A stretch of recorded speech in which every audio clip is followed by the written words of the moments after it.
السلام علیکم guys, welcome back to my YouTube channel.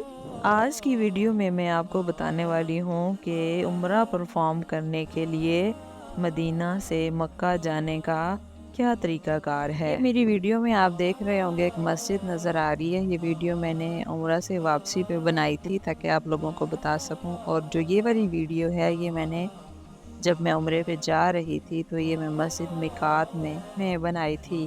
اس کو مسجد میقات بھی بولتے ہیں اور ذوالحلیفہ بھی بولتے ہیں۔ اس مسجد میں جا کے آپ نے عمرے کی نیت کرنی ہے، اور نیت میں آپ نے 2 رکعت نماز نفل ادا کرنی ہے۔ نماز نفل ادا کرنے کے بعد آپ احرام کی پابندیوں میں آ جائیں گے۔ جب ہم جا رہے تھے تو وہاں پہ بارش ہو رہی تھی، اتنا اچھا موسم ہو رہا تھا الحمدللہ۔ ہم ویسے مدینہ سے مغرب کے ٹائم نکلے تھے، تو وہاں پہ ہم نے مسجد میقات میں مغرب کی نماز پڑھی ہے، پھر 2 نفل ہم نے مسجد داخلے کے پڑھے ہیں، اور پھر اس کے بعد احرام کی نیت سے 2 نفل پڑھ کے ہم اپنے سفر پہ روانہ ہو گئے ہیں، اور ہم بدر کی طرف سے گئے ہیں تاکہ بدر میں بھی ہم جو زیارات آتی ہیں وہ کرتے جائیں۔ بدر کی طرف سے ڈسٹنس تھوڑا زیادہ بن جاتا ہے، لیکن ہم لوگوں کی خواہش تھی کہ ہم لوگ بدر کی طرف سے ہی مکہ جائیں، اور اس مسجد کا نام مسجد عریش ہے، اور یہاں پر ہمارے پیارے آقا حضرت محمد صلی اللہ علیہ وآلہ وسلم کا خیمہ لگایا گیا تھا، اور یہاں پر ہی جنگ بدر کی پلاننگ ہوئی تھی اسی خیمے میں۔ یہ رات کا ٹائم تھا تو ہم ساری زیارات نہیں کر پائے ہیں، لیکن میں جو بدر کی زیارات ہیں ان کی دوبارہ ڈیٹیل سے ایک ویڈیو بناؤں گی، اور اسپیشلی بدر آؤں گی تاکہ آپ لوگوں کو دکھا سکوں انشاءاللہ۔ اس کے علاوہ ایک اور شہر آتا ہے الجموم۔ یہ چھوٹا سا شہر ہے جو کہ مکہ کے بالکل ساتھ ہی ہے، تقریباً 10-12 کلومیٹر کی دوری پہ ہے، اور یہ فائنلی ہم مکہ کے شہر میں پہنچ چکے ہیں الحمدللہ الحمدللہ۔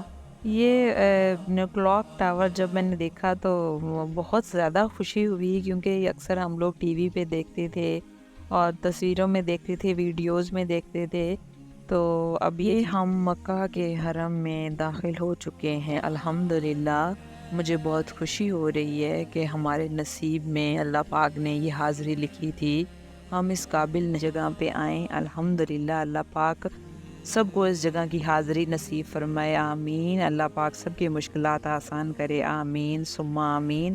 تو یہ جو آپ ویڈیو میں مناظر دیکھ رہے ہیں یہ میں نے عمرہ پرفارم کرنے کے بعد بنائی ہیں یہ ویڈیوز، کیونکہ جب آپ عمرہ پرفارم کر رہے ہوتے ہیں تو تب آپ کی کنڈیشن کوئی اور ہوتی ہے، اور میں نہیں چاہتی تھی کہ میں اپنا مائنڈ جو ہے نا ڈائیورٹ کروں کسی اور چیز میں بس یہ عمرہ ہی کرنا چاہتی تھی۔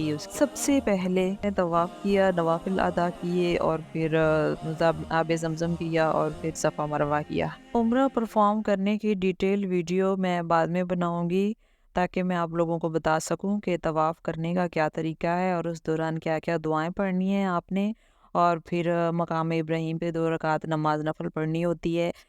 وہاں پہ جگہ تو نہیں ملتی ہے، لیکن کہیں بھی آپ بیٹھ کے پڑھ سکتے ہیں۔ تو اس کے بعد آب زمزم پینا ہوتا ہے، اور پھر صفا مروہ کرنا ہوتا ہے، اور پھر اس کے بعد قصر کرنا ہوتا ہے۔ یہ مروہ کی پہاڑی ہے، اور یہاں پہ ہمارا عمرہ کمپلیٹ ہوا ہے۔ اس کے بعد ہم نے 2 رکعت نماز نفل ادا کی ہے، اور اس کے بعد قصر کیا۔ قصر کرنے کے بعد ہم لوگ عمرے سے فری ہو گئے ہیں، احرام کی پابندیوں سے فری ہو گئے، اور پھر ہم گھر کے لیے روانہ ہو گئے۔ اگر آپ کو بھی پرائیویٹ کنوینس پہ جانا ہے تو میں ان کا نمبر مینشن کر دوں گی، اور ان کی سروس بہت اچھی ہے۔ Thanks for watching. اگر آپ کو میری ویڈیو پسند آتی ہے تو پلیز لائک کر دیا کریں، سبسکرائب کر دیا کریں۔ شکریہ، اللہ حافظ۔